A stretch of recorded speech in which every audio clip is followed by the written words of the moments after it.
Hello, fellow Toastmasters, Madame Toastmaster, and yes, my name is Amanda. I'm giving my icebreaker speech, and it's why you find a happy face.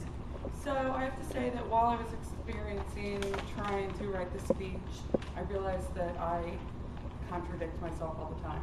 Huge oxymoron. I choose this and I choose that. I'm the type of person that worries if I can't find my brother after class, I freak out.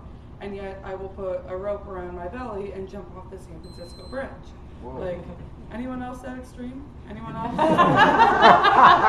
That's okay. It's something I'm working on with my therapist. You guys So let me begin by telling you my most important part of finding my happy face, and that would be my family. I'm the eldest. Are any of you guys the eldest?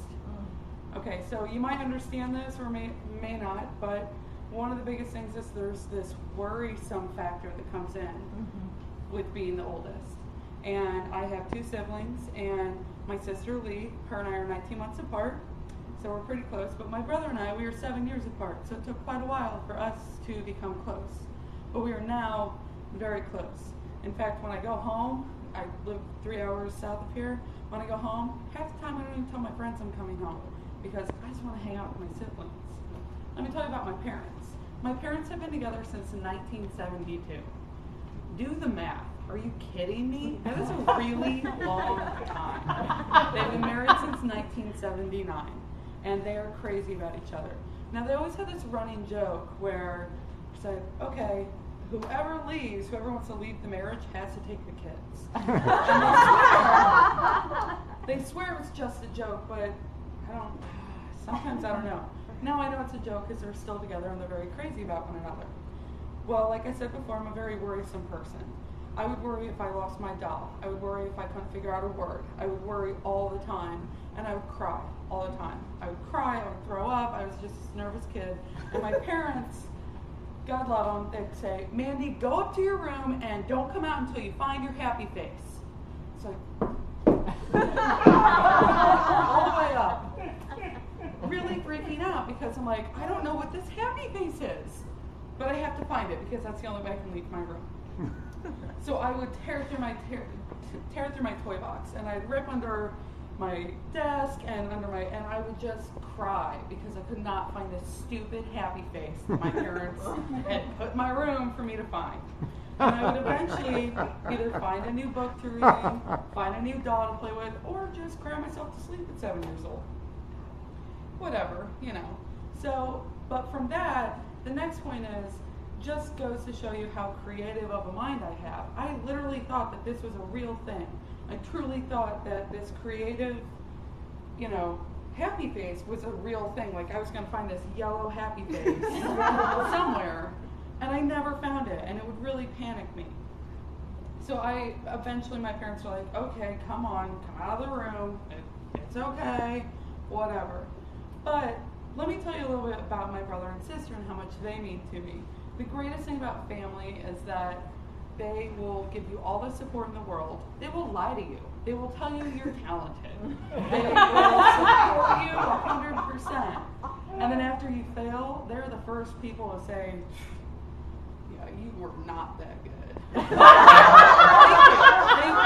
I appreciate it. But that's the great thing about family. They teach you how to find your happy face.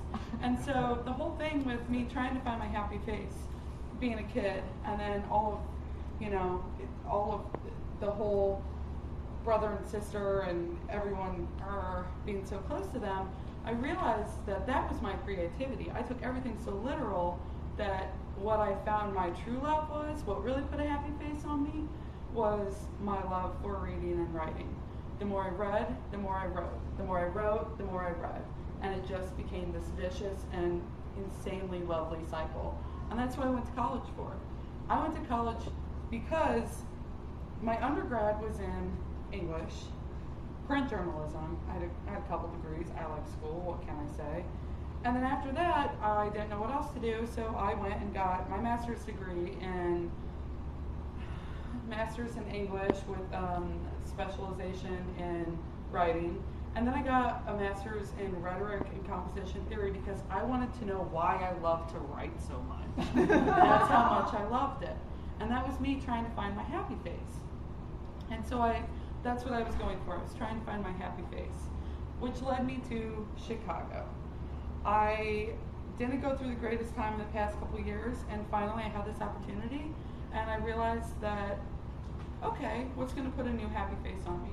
And what it was, honest to God, I've always been so careful and so worrisome that I decided to say, screw it.